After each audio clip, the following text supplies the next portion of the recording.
একটা লোককেও বাইরে আমরা বেরোতে দেব না। আমরা বুঝে নেব তাদের কিভাবে রাখতে হয়, আমরা সেই লড়াই করব, বুকের রক্ত দিয়ে লড়ব। আমরা মমতা নই যে আরএসএসের দালাল হিসেবে কাজ করব। কে? যারা দেশের ভ্যালিড ভোটার তারা থাকবে, যারা যদি জুয়ো ভোটার ধরা পড়ে ভুয়ো ভোটার যাবে, মৃত ভোটার বাতিল হবে। যদি কেউ বাংলাদেশি প্রমাণ হন তার নাম বাতিল হবে, এতে কোনো অপরাধ নেই তো। কিন্তু প্রমাণ তো করতে হবে কে বাংলাদেশি কে বাংলাদেশি নয়। এর দিকে নজর দেব, রাজ্য সরকার কি বলতে চান সেটাও দেখব, ইলেকশন কমিশন কি বলতে চায় সেটাও দেখব, এবং আমরা এটুকু নিশ্চিত করব যে নির্বাচন কমিশনের দ্বারা কোনো কাজের মধ্য দিয়ে যেন একজন ব্যক্তিও আমাদের দেশে বেনাগরিক না হয়ে যান।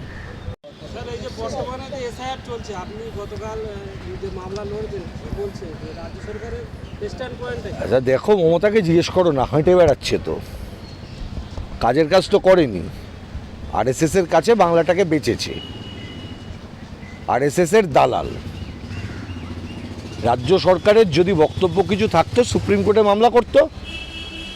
যখন বিএসএফের জুরিসডিকশন বাড়িয়েছিল, বর্ডার থেকে প্রায় অশোকনগর পর্যন্ত নিয়ে চলে এসেছে 50 কিলোমিটার, গুজরাটের মুন্দ্রা বন্দরে 2500 কিলো কোকেন আদানি বন্দর চালায়, সেখানে ধরা পড়ার পরেও গুজরাটের যে সীমান্ত সেখানে 50 কিলোমিটার কমিয়ে 15 কিলোমিটার করা হয়েছিল। আর বাংলায় অমিত শাহ যখন 15 কিলোমিটারটাকে 50 কিলোমিটার পর্যন্ত করলেন, পাঞ্জাবেও করেছিলেন, পাঞ্জাবের সরকার গেছিল সুপ্রিম কোর্টে রাজ্য কেন্দ্রের ডিসপিউট নিয়ে, আর পশ্চিমবঙ্গে মমতা সেটা যাওয়ার সাহস করেনি। সাহস করেনি। সাহস করবে কোথা থেকে? সাহস করলেই ভাইপোকে গ্রেপ্তার করার হুমকি দেবে, সিম্পল বিষয়। আর তার শিকার হচ্ছে বাংলার মুসলমান। সিএতে মুসলমানরা বাদ, বাকি সব আছে। আজকে গেছে আর এসএসের লোকেরা মামলা করেছে, সিএ নিয়ে মামলা হচ্ছে, সেখানেও নাকি রিপোর্ট হয়েছে শুনবেন। আমাদের স্পষ্ট কথা হচ্ছে, রাজ্য সরকার লেকচার না দিয়ে কেন এই প্রশ্নটা তুললো না যে 2002-এর ভোটার লিস্ট দেখার অধিকার ইলেকশন কমিশনকে কে দিয়েছে? গোপনে কনসেন্ট কেন মুখ্যমন্ত্রী দিয়ে এলেন এটাতে? 2002-এর লিস্ট দেখার অধিকার ইলেকশন কমিশনকে কে দিয়েছে? 2025-এর লিস্টকে তুমি রিভাইজ করছো, সেইটা রিভাইজ করতে গিয়ে 2002-এর লিস্টের সাথে লিঙ্ক করবার অধিকার কে দিয়েছে? কেন 2003 নয়, কেন 2004 নয়, কেন 2005 নয়, কেন 2011 নয়, কেন 2016 নয়? প্রশ্ন আসছে না কারুর মনে? কারুর একটা ইচ্ছে হলো যে আমি দিয়ে দিলাম 2002? কেন 2002?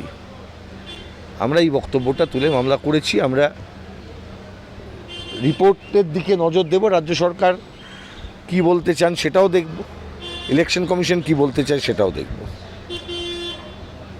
এবং আমরা এটুকু নিশ্চিত করব যে নির্বাচন কমিশনের দ্বারা কোনো কাজের মধ্য দিয়ে যেন একজন ব্যক্তিও আমাদের দেশে বেনাগরিক না হয়ে যান। কোথাও বলা নেই কীভাবে ডিলিট হবে, ডিলিশনের গাইডলাইন্স কি কোথায় আছে, কে ডিলিট করবে? কুলপিতে লক্ষ লক্ষ মানুষের 2002-এর লিস্টে নামই নেই। আরে তৃণমূলের অনেক নেতার নাম নেই, তৃণমূলের অনেক নেতা বাংলাদেশের নাগরিক এরকমও পাওয়া গেছে। এই নির্বাচন কমিশন তখন কি করেছিল? বিজেপিরও পাওয়া গেছে, আলোরানী নিশীথ পরামানিক তো তিনি কম্পিউটার শিখতে, তৃণমূলেরও প্রচুর লোকের পাওয়া গেছে, বিজেপিরও প্রচুর লোকের পাওয়া গেছে। এই নির্বাচন কমিশনের বিরুদ্ধে এইখানে মামলা হয়েছিল, সেই মামলার সময় নির্বাচন কমিশন বলেছিল আমরা এটা করতে পারি না।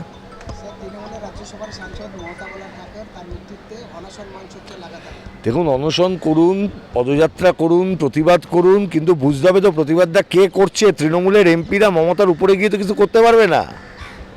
মমতা বেলা ঠাকুর যদি ওই মমতা ব্যানার্জির উপরে গিয়ে কিছু করতে পারতো তাহলে অন্য কিছু হতো। মানুষকে এই বিপদের সামনে ঠেলে দেওয়ার জন্যে যদি কেউ দায়ী হয়ে থাকে সেটা হচ্ছে মমতার ব্যক্তিগত উচ্চাকাঙ্ক্ষার রাজনীতি, যেটা পশ্চিমবাংলার সাধারণ মানুষকে, সংখ্যালঘু মানুষকে আজকে বিপদের সামনে ঠেলে দিয়েছে। সংখ্যালঘু মানুষকে আজকে বোম বন্দুকের রাজনীতির শিকার করিয়ে দিয়েছে, শিক্ষা ক্ষেত্র থেকে দূরে সরিয়ে নিয়ে গেছে, ওবিসি রিজার্ভেশনকে ধ্বংস করেছে, আরএসএস এর নির্দেশে করেছে। এটা তো সত্যি ঘটনা। ভারতবর্ষের মধ্যে এখন যদি কুইজে প্রশ্ন করা হয় কটা হিন্দু মন্দির উদ্বোধন করেছে, কে সবচাইতে বেশি, উত্তর একটাই, মমতা ব্যানার্জি। কে করেছে? একদিকে মুখ্যমন্ত্রী বলছেন যে এসআইআর বিরোধিতা করছে, রাস্তায় নামছেন, আরেকদিকে এটা দ্বিচারিতা করছে। তো আমি তো বলছি, আবার বলছি, দ্বিচারিতা ওনার রক্তে প্রথম থেকে। দ্বিচারিতার বাইরে বেরিয়ে উনি কিছু করতে পারবেন না, করেন উনি। তো বাংলার মানুষ 15 বছর হতে এখনো বুঝতে পারছে না। বাংলার মানুষ বুঝতে পারছেন কি পারছেন না তার জন্য অপেক্ষা করতে হবে। বাংলার মানুষের প্রকৃত কথা সেটা নির্বাচনের মাধ্যমে প্রতিফলিত হচ্ছে কিনা সেটাও তো ঘোষণা করতে হবে। এটাও তো সত্যি কথা, নির্বাচন কমিশনের নিজের ডেটা যদি অ্যাকসেপ্ট করতে হয় তাহলে তো 2002-এর পর থেকে কোনো ডেটাকেই ভরসা করা যাবে না।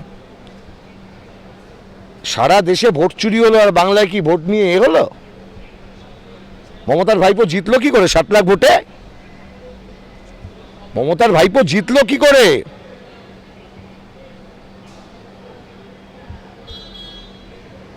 আজকে এক প্রতারিতর জন্মদিন, হ্যাপি বার্থডে। প্রতারিত কারণ ভারতের প্রথম এডুকেশন স্ক্যাম যখন হয়েছিল, IIPM যেখানে পড়তো, ওই ডিগ্রিটাই জাল, ওরই ডিগ্রি জাল হয়েছিল। তো ওই জন্য ভালো করে শিখেছিলেন প্রতারণা কাকে বলে।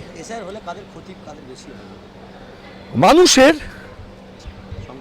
তারা আবার এই মানুষকে সংখ্যাগুরু করছো কেন? গরিব হিন্দু, গরিব মুসলমান, তাদের ক্ষতি হবে? বলো, দুজনের কথাই। আমি আর সংখ্যালঘু অধিকারের যখন প্রশ্ন আমরা যখন বলবো, নিশ্চিতভাবে সংখ্যালঘু মানুষকে নাগরিকত্ব পাওয়ার যে রাস্তা সিএ, সেখান থেকে বিজেপি বাদ দিয়ে রেখেছে এবং সেখানেও মমতা ব্যানার্জি কিছু বলেনি। মাননীয় বারবার বলেছেন আমরা সংখ্যালঘুদের পাশে আছি, কিন্তু কলকাতায় দাঁড়িয়ে এতগুলি মাদ্রাসা, প্রায় 300-এর বেশি মাদ্রাসা আজকে বেতন পাচ্ছে না 11 মাস ধরে, কি বলবেন? দেখো, প্রশ্ন হচ্ছে সংখ্যালঘুদের পাশে থাকা মানে কি শুধুমাত্র মাথায় হিজাব পরে বসে নামাজ পড়া? মাদ্রাসার উন্নতি করা, মাদ্রাসায় শিক্ষক নিয়োগ হচ্ছে কিনা দেখা, চাকরি বাকরিতে সংখ্যালঘু মানুষের রিপ্রেজেন্টেশন সঠিকভাবে আছে কিনা দেখা, তাদের সার্বিক উন্নয়ন হচ্ছে কিনা সেটা দেখা।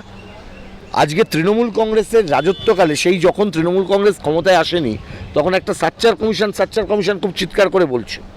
আজকে আমি বলছি, এই গভর্নমেন্ট বলুক 15 বছর চলে গেছে, সাচ্চার কমিশনের রিপোর্টের বেসিসে এই গভর্নমেন্ট কি করেছে? বামফ্রন্ট তো ওবিসি রিজার্ভেশন দিয়েছিল, ব্যবস্থা করেছিল বামফ্রন্ট।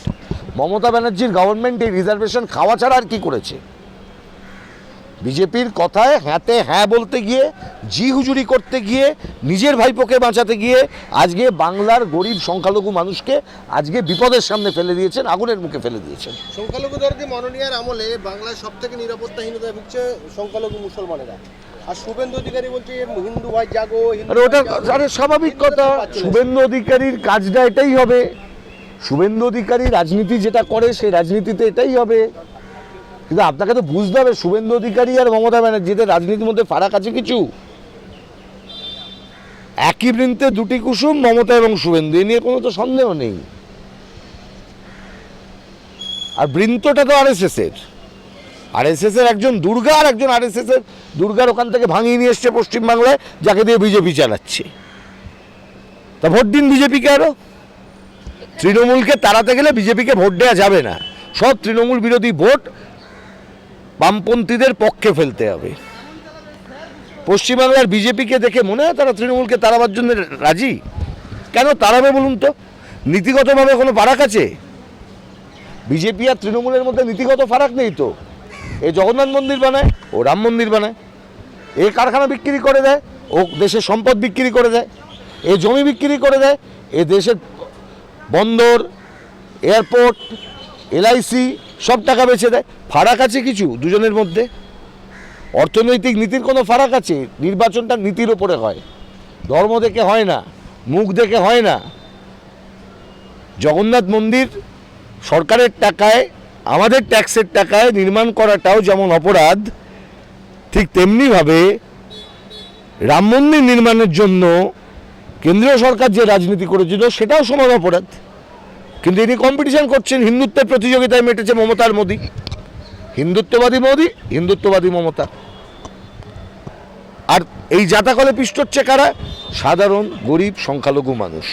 দেখো না, রোজই হাইকোর্টে দেখবে, এখানেও আছে নয়তো কারো ঘর দখল করে নিচ্ছে, কারো মারামারি করছে, কেউ ধর্ষিতা হচ্ছে, কেউ ধর্ষিতা হওয়ার পর সেই খবর বলতে পারছে না বাইরে, সামাজিক চাপ দেওয়া হচ্ছে, শিক্ষা দীক্ষা নেই, মাদ্রাসা বন্ধ, স্কুল বন্ধ, কলেজ উঠে যাচ্ছে, লাটে চলে যাচ্ছে, মমতা আর মমতার ভাইপো নেচে বেড়াচ্ছে। এই তো পশ্চিমবাংলা। শুরু হতে এখন বাংলার মানুষের করণীয় কি? একদিকে আমরা দেখছি মামলা চলছে, একদিকে ফরম বাংলার মানুষের করণীয় হচ্ছে এই মুহূর্তে দাঁড়িয়ে এসআইআর ফেসআইআর মাতামাতি যা হবার হবে, এইটুকু নিশ্চিন্ত থাকুন। আমরা যতদিন পর্যন্ত আছি একটা লোককেও বাইরে আমরা বেরোতে দেব না। আমরা বুঝে নেব তাদের কিভাবে রাখতে হয়, আমরা সেই লড়াই করব, বুকের রক্ত দিয়ে লড়ব। আমরা মমতা নই যে আরএসএসের দালাল হিসেবে কাজ করব। নিশীথ পরামানিককেও রাখবেন আপনারা? কে? নিশীথ পরামানিক তো বাংলাদেশ যারা দেশের ভ্যালিড ভোটার তারা থাকবে, যারা যদি জুয়ো ভোটার ধরা পড়ে ভুয়ো ভোটার যাবে, বাংলাদেশ মৃত ভোটার বাতিল হবে। যদি কেউ বাংলাদেশি প্রমাণ হন তার নাম বাতিল হবে, এতে কোনো অপরাধ নেই তো। কিন্তু প্রমাণ তো করতে হবে কে বাংলাদেশি কে বাংলাদেশি নয়।